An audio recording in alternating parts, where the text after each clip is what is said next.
안녕하세요. 카이스트 멜비 연구실 협박통합과정 최준명 연구원입니다. 오늘 발표는 비디오 에이전트와 관련한 논문들을 몇 개 소개시켜 드리려고 하는데요. 논문 하나하나를 자세히 다루기보다는 어떠한 방향으로 가고 있다, 이런 큰 흐름을 보기 위한 목적으로 조금 가볍게 다뤄가면서 넘어가도록 하겠습니다. 섹션 같은 경우에는 크게 앞서 말씀드렸듯 비디오 에이전트와 좀 다른 방향에서 각각 4개의 논문을 준비하였습니다. 먼저 첫 번째 논문은 LV 에이전트라는 25년도 ICCB 논문인데요. 이제 발표 자료로서 본 논문을 선정한 이유는 저희가 법과 관련된 일이면 이제 변호사나 판사를 찾아가잖아요. 이렇듯 어떠한 작업이 주어졌으면 이것과 잘 맞는 가장 전문가, 여기에서 이제 에이전트를 찾아가야 될 텐데, 저는 이 논문의 액션 중 하나인 이제 셀렉션과 리플렉션이 이러한 접근과 연관성이 있고 그런 부분이 좀 재밌는 것 같아서 선정을 해보았습니다. 이 논문의 가장 큰 특징은 이제 여러 개의 에이전트를 사용한다는 것이고요.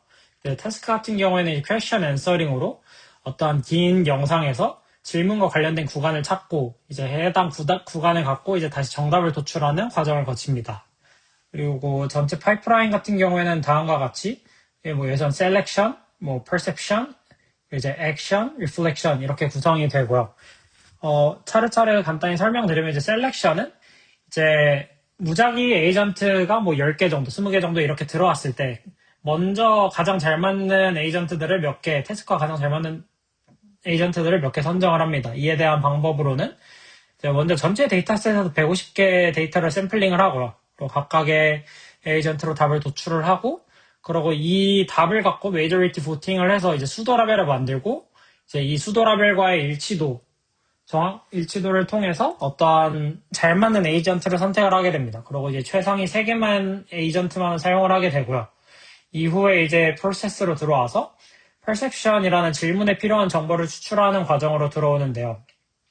이제 먼저 전체 비디오에서 이제 4개의 프레임을 샘플링을 하고요. 이를 통해서 전체 내용이 좀 더 디테일한 부분이 필요할지 혹은 그렇지 않을지 여부를 확인을 합니다. 그리고 그런 전체 샘플링 좀 더 디테일한 정보가 필요하다 싶으면 이제 이 4프레임을 확장시켜서 16프레임으로 추출을 하고요. 그러고 이 추출된 정보를 통해서, 추출된 프레임과 이제 이 키 인포메이션을 키 인포메이션을 뽑습니다. 추출된 프레임으로. 그리고 이 뽑힌 키 프레임과 이제 비디오가 길다고 했었잖아요. 이거를 그래서 구간을 또 디테일하게 찾으면 좋기 때문에 그래서 6개의 구간으로 분리를 하고 이 키 인포메이션과 넣어서 질문과 유사도를 측정을 하고 가장 잘 맞는 질문과 가장 관련성이 높은 이제 구간을 찾습니다. 그리고 이제 해당 구간을 기준으로 이제 각각 에이전트, 저희가 3개를 뽑았으니까 그 3개에 대해서 정답을 도출을 합니다. 그래서 3개가 일치되는 경우에는 이제 얼리 스타핑으로 이제 이 과정을 끝내고요. 불일치하는 경우에는 리플렉션으로 다시 돌아가서 이 퍼셉션 과정을 리플렉션 과정으로 갑니다. 그리고 리플렉션 과정에서는 저희가 3개의 에이전트를 쓸 텐데 이 3개의 에이전트가 서로가 서로의 답변을 평가를 합니다. A 에이전트를 기준으로 A, B, C 각각 0.3, 0.4, 0.5, B, C도 이제 마찬가지로 해서 이제 가장 낮은 에이전트를 제거를 하고 이제 2개만 남겨서 이제 다시 이 과정을 거치고요. 이런 과정을 통해서 이 4번과 1번은 어떤 태스크와 가장 잘 맞는 에이전트를 찾는 그런 목적으로 동작하고 있음을 알 수 있습니다. 전체 파이프라인 자체는 이제 이런 식으로 멀티턴으로 에이전트를 하나씩 줄여가면서 최고의 에이전트를 찾게 되고요. 다만 이 논문의 한계라기보다는 조금 아쉬운 부분은 이제 어떠한 이 에이전트가 각각의 에이전트가 벤치마크나 이런 비디오를 타겟해서 이 어떠한 목적을 갖고 약간은 법과 관련된 변호사 이런 부분을 말씀드렸었는데 그런 목적을 갖고 스페셜리스트로 학습된 건 아니고 결국 그냥 여러 제너럴한 목적을 가진 에이전트를 사용하고 어떤 메이저리티 보팅을 하기 때문에 좀 딱 그 정도라는 게 좀 아쉬운 점이 있고요. 두 번째 논문 같은 경우에 비디오 마인드로 26년 ICLR 논문이고요. 이제 함정 이어 같은 경우에는 에이전트의 사용 목적을 태스크에 따라서 고정된 액션이 아니라 이제 예를 들면 뭐 이전에선 이제 세 가지, 네 가지 프로세스를 고정되게 계속 사용을 했었잖아요. 근데 그런 게 아니고 어떠한 태스크에 따라서 요구되는 정보 범위에 따라서 이제 액션들을 좀 선택을 하게 됩니다. 선택적으로 활성화를 하게 되고요. 이 세 가지 케이스가 있고 이게 논문들의 접근 방식이 좀 다들 비슷해서 조심스럽기는 한데 이제 어떠한 결과를 뽑았을 때, 그라운더라는 결과를 뽑았을 때 이 베리파이어를 통해서 이게 맞냐 틀리냐 어느 정도 자신감이 있냐 이런 부분들을 확인을 하거든요. 이런 베리파이어를 쓴다라는 점에서 조금 더 차이가 있고요. 전체 프로세스 같은 경우에는 이제 과정이 이제 액션이 플래너, 그라운더, 베리파이어, 앤서러가 이렇게 네 가지로 구성이 되는데요. 먼저 플래너를 통해서 어떤 과정까지 어디까지 수행을 할지를 결정을 하고요. 이제 그라운더 같은 경우에는 구간을 탐색하는 목적이 있고 이 베리파이어는 이 해당 구간이 얼만큼 맞는지 컨피던스를 측정하는 좀 목적이 있고요. 앤서러 같은 경우에는 이제 추가적으로 어떤 퀘션 앤서를 했을 때 이 앤서를 답하는 목적을 갖고 있습니다. 그래서 뭐 이런 식으로 뭐 그라운더까지만 필요하면 여기까지만 하고 혹은 앤서까지 필요하면 뭐 여기까지 하는 이런 논문이고요. 이 논문의 아쉬운 점은 이제 뭔가 액션이 다양하진 않잖아요. 이제 뭐 그라운드 베리파이어, 뭐 플래너 이렇게 있긴 한데 이게 다양하진 않아서 뭔가 이게 그냥 일반 그냥 모델인 것 같다. 에이전트라고 뭔가 제가 생각하는 에이전트는 좀 더 액션이 많았으면 좋겠는데 그렇지는 않은 것 같다라는 조심 부분이 있는 것 같습니다. 다음 논문은 이제 딥비디오 디스커버리라는 25년도 유립스 논문이고요. 이 논문 같은 경우에는 이제 마이크로소프트에서 제출을 하였습니다. 그래서 이 논문의 경우, 이 논문을 선정한 이유 같은 경우에는 이제 비디오 도메인에서 가장 에이전트를 필요로 하는 뭔가 에이전트로 접근하기에 좀 가장 자연스러운 접근이라고 생각했기 때문이고요. 개인적으로. 이는 뭔가 롱비디오 도메인으로 큰 틀에서 접근 방식은 이제 글로벌, 클립, 프레임 세 가지 단위로 이해를 하고 필요에 따라서 이제 이들을 활용을 합니다. 그래서 이 첫 번째 단계가 이제 이 전체 비디오가 주어졌을 어떤 DB를 만들어주는 단계고요. 그래서 글로벌 단계에서는 전체적인 어떤 객체 위주의 요약이거나 이름, 외양, 신원, 행동, 등장 시간들을 포함이 된 레지스트리를 만들어주고요. 클립 단위 같은 경우에는 이후의 활용을 위해서 전체 비디오를 5초 단위로 다 쪼개주고 그 5초 단위 어떤 캡션을 생성을 해줍니다. 그리고 마지막으로 프레임 레벨에서는 어떤 이후에 어떤 좀 디테일한 정보가 필요할 수 있잖아요. 그렇기 때문에 원본 프레임의 픽셀들을 좀 남겨두고요. 그리고 두 번째 단계는 이제 구성된 DB를 활용을 해서 답을 도출하는 과정인데 이러한 정보를 활용하는 방법은 이제 뭔가 서브젝트나 어떤 이벤트와 관련된 경우에는 글로벌 브라우즈 그러고 어떤 세부 구간의 클립을 찾을 때는 클립 단위의 서치, 클립 서치를 하고 이제 이후에 가장 어떤 디테일한 부분을 찾고 싶다라고 한다면 프레임 인스펙션 이런 액션에서 활용하게 됩니다.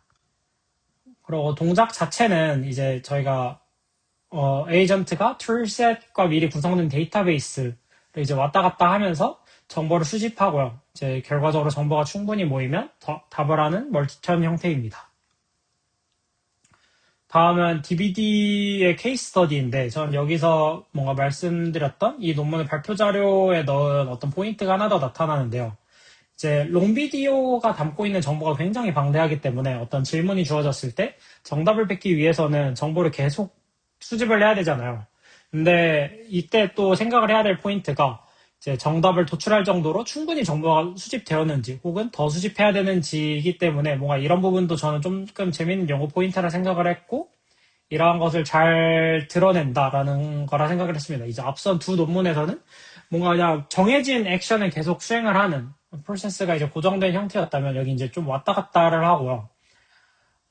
보시면은 이 어떤 이제 액션 뭐 아까 글로벌, 클립, 프레임 레벨 어떤 이런 것들을 왔다 갔다 할 텐데 이제 글로벌을 했다가 클립 단위로도 갔다가 이제 프레임으로 갔다가 조금 정보가 부족하다 싶으니까 다시 클립 단위로 오고 뭐 다시 다른 클립을 또 찾아보고 이런 형태로 이제 지금 에이전트는 진짜 사람처럼 충분히 답을 할 수 있을 정도 정보가 됐나를 계속 판단을 하고 있습니다. 그래서 이런 부분이 좀 재밌었고,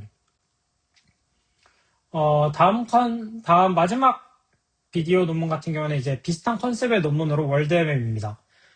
구조는 다음과 같이 DB 생성하는, 그리고 질문이 들어왔을 때 이 질문을 바탕으로 자료를 수집을 하는 단계, 그리고 정보가 충분히 모였다면 이제 마지막에 정답을 출력하는 이제 정답 출력 단계가 있습니다.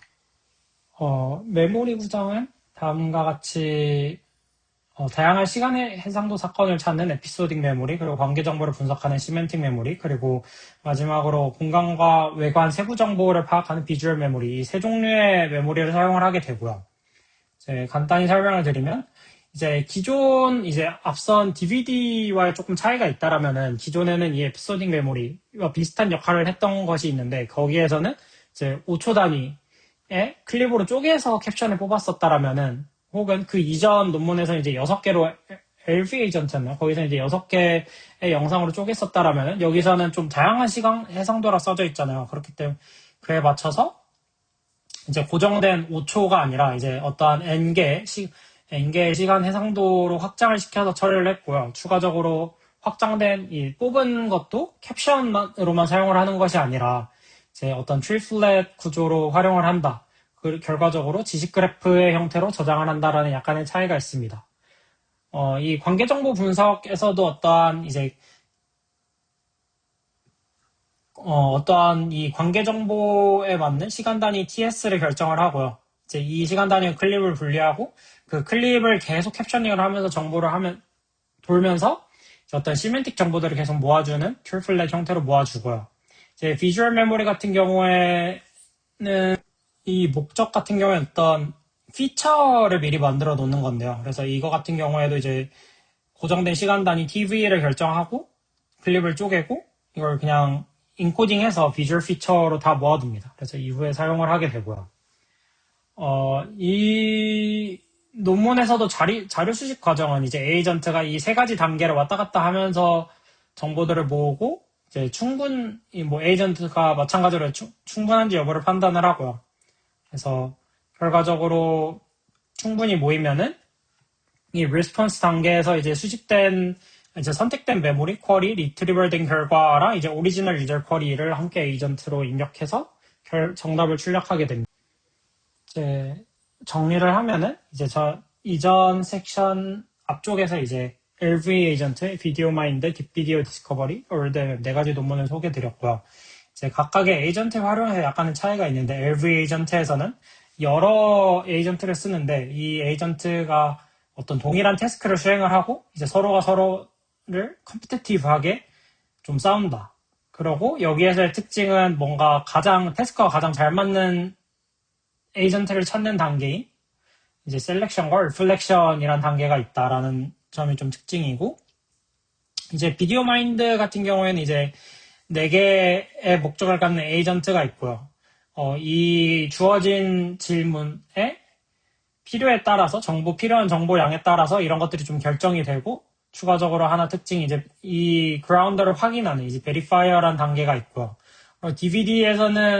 DVD와 월드엠엠 같은 경우에는 이제 롱 비디오를 타겟해서 어떤 하이라키컬한 이제 글로벌 레벨, 클립 레벨, 프레임 레벨의 어떤 DB를 구성을 하고 이거를 리트리버라는 단계, 그런 단계가 있다라는 점에서 특징이 있고, 이 두 개의 특징이라면은 DVD에서는 이제 롱 비디오로 확장을 해서 리트리버를 한다는 점, 그리고 월드엠엠은 추가적으로 뭔가 시간 해상도로 고정된 초가 아니라 이제 여러 개의 해상도를 사용을 한다.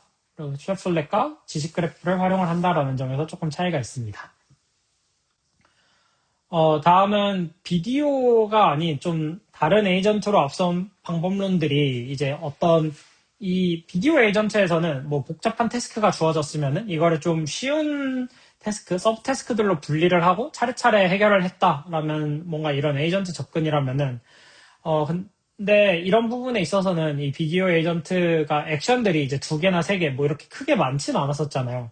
근데 저는 좀 액션들이 많은 데서는 어떻게 활용이 되나도 좀 궁금을 해서 Others에서는 조금 더 훨씬 더 많은 혹은 좀 오픈된 상황에서의 논문들을 4개 더 가져와 보았습니다. 첫 번째 논문 같은 경우에 이제 ORCA로 이제 도큐멘트 도메인 관련 에이전트고요.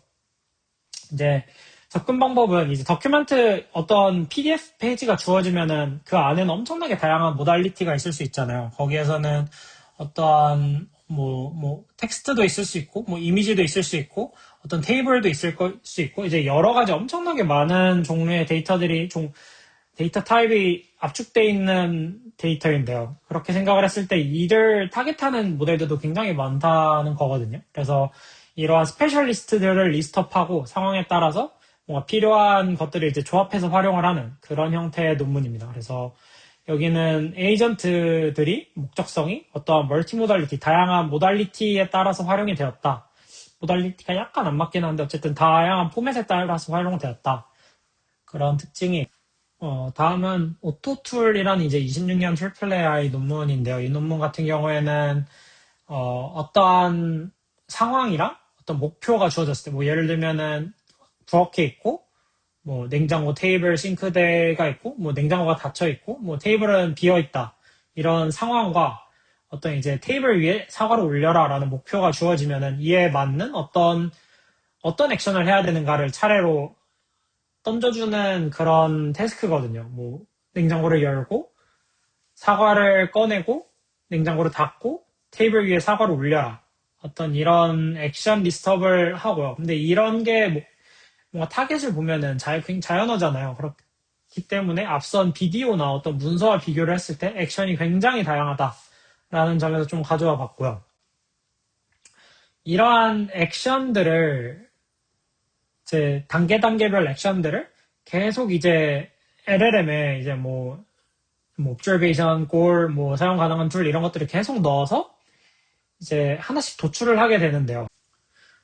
실제로는 이런 액션들이 어느 정도 패턴화가 되어 있음을 확인하고 이를 경량화한 논문입니다. 예를 들면은 이 첫 번째 이 피규어 같은 경우에는 포커스 웨이트이 나오고 이후에 요게 이제 잘 안 보이시겠지만 look around거든요. 이게 이제 55.7% 확률로 이게 나왔다. 혹은 여기에는 go to 다음에는 이제 거의 한 90% 확률로 이제 look around가 나왔다. 이런 어떠한 패턴화된 비슷한 형태의 액션들이 계속 쭉 이어진다라는 걸 확인을 했고요. 그래서 이 논문이 이런 패턴화된 액션 시퀀스를 활용하는 방법은 굉장히 간단한데요. 그래서 여기 보시면 이제 이너티아 센싱 모델이라는 어떤 관성도를 측정하는 스코어를 잽니다. 그래서 여기에서 나타나는 게 두 가지 점수, 스코어 프리퀀시와 스코어 컨텍스트인데 이 프리퀀시에서는 과거에 이 툴이 이 흐름 뒤에 얼만큼 자주 나왔는가 빈번도를 계속 카운트해서 측정을 하고 그리고 이 컨텍스트 같은 경우에는 이제 이 현재 테스크 문맥과 이 설명이 얼만큼 잘 맞는가 어떤 이 디스크립션이랑 인투이션 간의 유사도를 잽니다. 그래서 이 두 개를 합산한 점수가 일정 이상이 되면은 이제 빈번도 이제 많이 나왔던 패턴화된 거기 때문에 그 패턴화된 정보를 활용을 하고요. 그 일정도 이하라면은 그냥 다시 LLM에 넣어서 실제 액션을 구하는 이런 처리를 하게 되고 이제 아래 파람 필터링 같은 경우에도 여기는 그래프에서 매개 변수 흐름을 역추적해서 인수를 채운다라고 되어 있긴 하는데 그러니까 펑션에 넣는 파라미터를 결정하는 거거든요. 그랬을 때 결국 이렇게 헷갈리게 적어놓긴 했지만 그냥 이전 액션의 아웃풋을 그대로 씁니다. 그래서 뭔가 굉장히 간단한 방식이고요. 다음 논문의 경우에는 ShowUI는 라는 25년도 12PR 논문인데 이제 앞선 논문인 오토툴에서는 액션이 굉장히 다양하긴 한데 비전이 없거든요. 그리고 비전 없이 텍스트만 활용해서 어떤 액션을 결정하고 상황을 파악하고 이런 처리가 있었는데 이 논문에서는 이제 GUI라는 비전을 활용합니다. 그래서 여기 보시면 어떤 컴퓨터 혹은 모바일 여러 도메인이 있는데 스크린샷을 활용을 하게 되고요. 그렇기 때문에 굉장히 오픈월드이기 때문에 액션도 다양하고 비전도 활용하고 조금 굉장히 재밌는 태스크라서 가져와 봤고 태스크 자체는 약간 그런 거 이제 티켓을 산다 티켓을 구매한다라고 하면 이제 어떤 사이트에 들어가고 로그인을 하고 이런 처리가 되겠죠. 그런 태스크를 수행하는 논문이고요.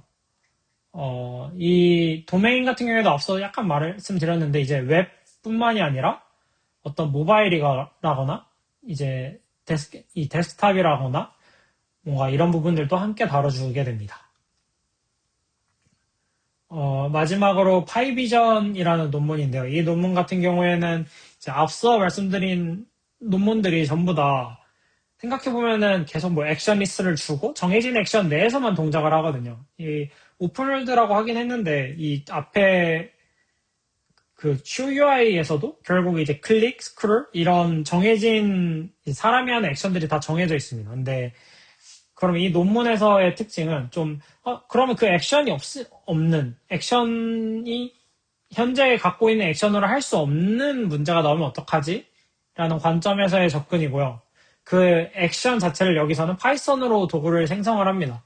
그래서 보시면은 여기 이쪽을 보시면은 뭐 예를 들어 이렇게 이미지가 주어졌는데 상황에 따라서 이걸 조금 더 밝게 대조시켜서 볼 필요가 있어. 그러면은 이렇게 파이썬으로 어떤 enhance contrast라는 펑션을 만들고 이걸 동작시켜서 이렇게 좀 밝게 만들어 주고요. 그래서 뭔가 이렇게 액션을 만든다라는 점에서 조금 매력이 있는 논문이었던 것 같습니다. 이상으로 발표를 마치도록 하겠습니다.